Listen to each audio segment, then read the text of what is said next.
Kirby's Dreamland 2 is perhaps one of the most imaginatively awesome games ever released for the Nintendo Gameboy. Developed once again by Hal Laboratory and released to critical acclaim in 1995, this second foray into Dreamland sees Kirby out to retrieve the stolen rainbow drops which connect all of the islands in his world. They are now in the possession of a new evil entity called Dark Matter, who used his dark magic on fellow antagonist King Dedede to take them. Once again, our cute little blob Kirby immediately springs into action and sets off across 7 new areas to retrieve them and forever vanquish Dark Matter and his black magic from Dreamland. A lot has changed since the first Game Boy outing, and fans of the series will be pleased to know that this time Kirby's Dreamland 2 implements the copy ability which was used so prominently in Kirby's Adventure on the NES. This means that now Kirby will be able to inhale certain enemies and take their abilities to not only use them against each other but also on a plethora of bosses, and some are actually required to help get the rainbow drops which are trapped behind barriers, and they do require a bit of head scratching and in some cases perfect timing and precision to get. Kirby's controls are exactly the same as in the first Game Boy game. He can jump, inhale and fly, and once again it's the kind of game that anyone can just pick up and play instantly. HAL Labs have also tweaked the level structure, with each area Kirby visits containing numbered doors. Behind each one lies a different level, some of which contain mini bosses to fight. Each door must be completed in order to unlock the next one, and this continues until Kirby unlocks the main boss door, where he must battle some new and familiar foes.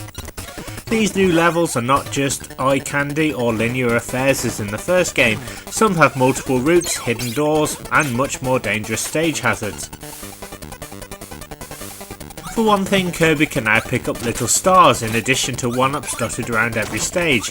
Collecting 7 of these stars grants Kirby an extra life. Even the way Kirby finishes a level is now exactly the same as in Kirby's Adventure on the NES.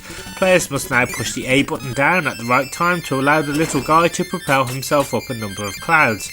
The higher he can get, the better the rewards, and these range from sauce, which replenish 2 bars of energy, tomatoes, which completely fills Kirby's health bar, and at the very top is a 1-up which adds an extra life to his total. Perhaps one of the biggest new changes and additions to Kirby's Dreamland 2 is the inclusion of animal bodies. That's right, you heard me correctly, animal bodies.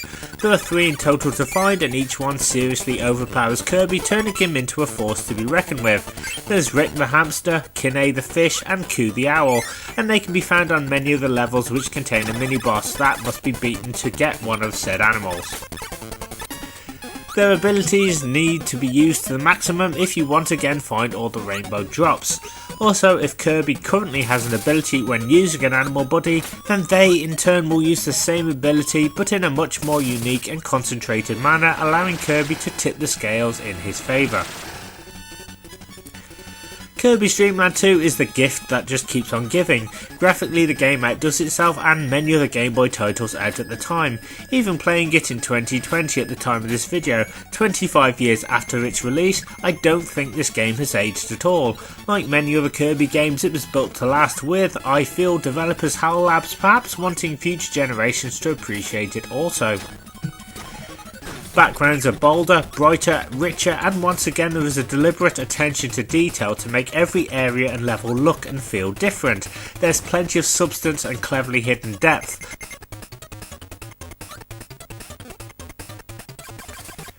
I mean, you could just speed through the game and have fun, or take things slowly and play carefully, taking time to find the hidden secret rooms, paths, and of course the hidden rainbow drops. HAL Labs leaves it up to the player how they want to approach this second trip to Dreamland. I can say though that from personal experience that taking the latter option will allow a greater understanding and appreciation for the well thought out elements that makes this game, pardon the pun, a dream to play. Kirby's Dreamland 2 is also Super Game Boy compatible, and this in my humble opinion is one of the best ways to play it. It really pushes the boundaries of 8-bit with an incredible use of colour palette, and seriously it enhances the screen, looking even better than Kirby's Adventure on the NES. Of course, Kirby wouldn't be Kirby without facing a slew of new and familiar foes from past games with some incredible attack patterns which require the player to really try and find a break in them to counter-attack. As well as wispy woods and Krakow, there's ninjas, stone blocks, giant umbrellas, a giant dinosaur, plus more of those bum-showing ice-throwing baddies. I should also mention Mr. Bright and Mr. Shine make their return from the NES, but thankfully they're much easier to dispatch this time around. There are plenty of bosses to fight and you won't find yourself getting bored anytime soon.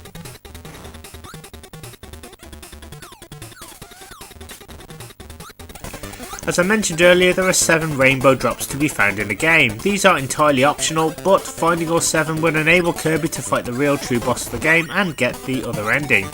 So before I get into all that, I should say that this next part will contain spoilers pertaining to the end of the game, so if you don't want to know what happens, then please skip ahead to the final section, which I've time stamped here for your convenience.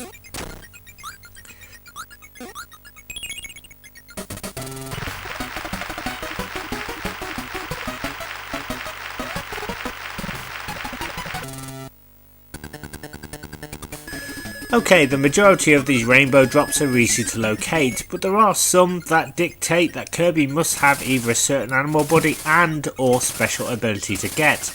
To grab a select few of these, and the player is forced out of their comfort zone and must think outside the box to get them. Cloudy Park is one particular area which contains a really difficult one to attain, in which Kirby must swap abilities and even a few animal bodies, defeat some bosses and then navigate a tricky resistance of wind and spiked urchins to get into the room and to have the correct ability to get it. This game forces you to play almost perfectly and demands that the player practices over and over again, memorising the path until they have finally got the solution locked into their muscle memory. Once all levels and areas have been plundered and all drops found, then it's on to face a possessed King Dedede, who takes sleepwalking to a whole new level. You'll be pleased to know that some of his attacks are new, whilst some are largely the same from the last Kirby game. All you need to do is just avoid them if you can, suck up any stars and throw them right back in his face.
After Dedede has been halted, then the real villain Dark Matter emerges from the defeated king's body and flies off into the sky ready for battle.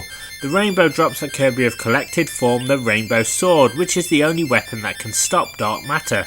It is then that Kirby flies off to do battle with the evil Nightmare. Now this is one of the coolest fights I've ever had in any video game. It's an intensely frustratingly awesome experience. You need to wait for Dark Matter to charge up his sword and then launch a projectile, with the idea being to bat it right back at him. What makes this difficult is that his pattern is extremely random at times and you need to pay close attention to the deadly lasers he can just throw at you and his lunging.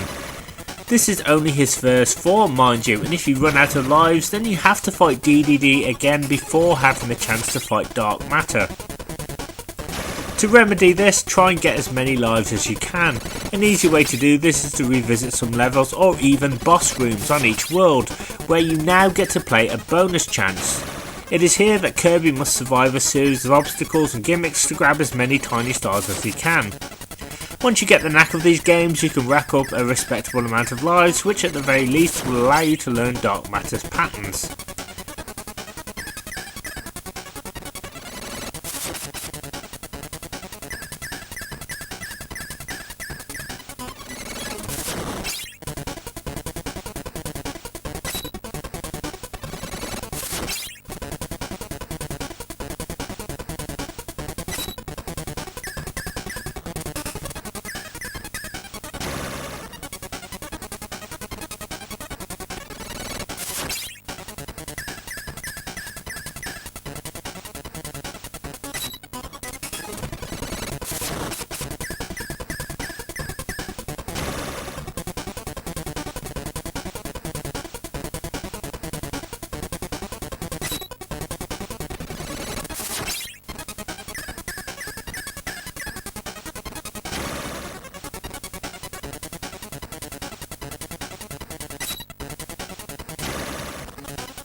Anyway, once Dark Matter's first form is defeated, his true form is then revealed. The idea now is to knock the blue stones back at him, quickly using the sword to damage him. If you're quick enough, you can get in some serious damage. It is then that Dark Matter goes completely crazy, throwing lasers and some devastating lightning at Kirby. The idea is to get behind him and keep whacking him. This at first is not an easy task, but like many bosses, Dark Matter can seem insanely hard at first. It's just a case of multiple attempts, staying calm, and he will eventually go down. Trust me, I've never felt such a feeling of accomplishment after 2 hours trying to beat him. I was up till 3 in the morning determined to win.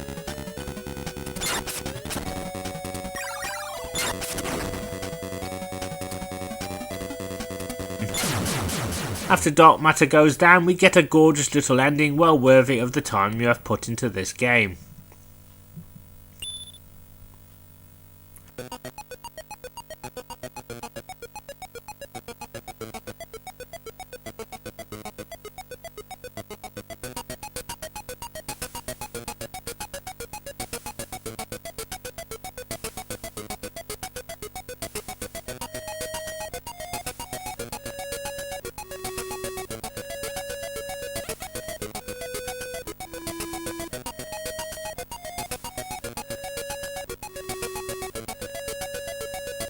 Whilst Kirby's Dreamland 2 can be completed quite quickly, there's plenty here to keep the players coming back for more. The simplistic nature of the gameplay, hidden modes and bonuses that are jam-packed into this little 8-bit cartridge are staggering.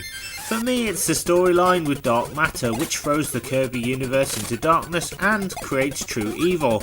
And whilst we had a small glimpse of this type of vibe towards the end of Kirby's Adventure on the NES, it's something which slowly builds up and up in this game the further Kirby gets. And this is also reflected in the many dangerous enemies and stage hazards that have to be overcome. It's a classic story of good versus evil, with the hero Kirby up against what seems like insurmountable odds. At times this game can feel like a struggle, but the clever nature of the gameplay is designed to reward persistence and perseverance, with the player getting a little further each time until they finally complete the tough obstacle. I really enjoyed all the little animated scenes with Kirby, whether he's flying around on a shooting star, doing the Kirby dance or hanging out with his animal friends. At times the world of Dreamland feels and looks like a Saturday morning cartoon, and with a variety of gorgeous locations which builds upon the foundations of what came before in the first game, this is one world players old and young will want to interact with. The music is another notable highlight. Not only does Kirby's Dreamland 2 reuse many of the pleasing tunes from previous games, but it also includes some new ones for various levels. Once again, sound duty was assigned to the very talented Hirokazu Ando and Tadashi Igami. You know you're in for a sound extravaganza as soon as the title music hits. Every world you visit has a unique theme, and the music changes even when Kirby has an animal body, indicating how powerful the little guy is. If Kirby loses his body, however, then the music reverts back to the original track. From the happy-go-lucky grasslands, chirpy beats to Red Canyon's innovative world themes, even the boss themes have been changed, and it matches the more erratic nature of the game. In conclusion though, Kirby's Dreamland 2 is definitely worth playing today. It is jam-packed full of the same upbeat ambience that the other titles had, but sprinkles in some magical new ingredients and elements which have been carefully implemented and layered into Kirby's world. I really enjoyed playing through it, and it left such a massive impression on me, and it's definitely left me hungry for more Kirby. Now, I have amassed quite a collection of SNES games on my SNES Classic Mini, and it also has a ton of Kirby games, so I'm curious to see what the other games in the series are like. This second trip to Dreamland, however, is one that's well worth taking, so whether you're flying high with Coo the Owl, swimming with Kinney the Fish, or even using Rick the Hamster to roast the baddies, it's a really good time, and had such, again, massive impact on me whilst I was playing. I cannot recommend this game highly enough, as it not only steps up the challenge from previous games, and although it may be superseded by future Kirby games, it is still fantastic, and play it any way that you can. I just want to say thank you very much for watching, and I'll see you next time.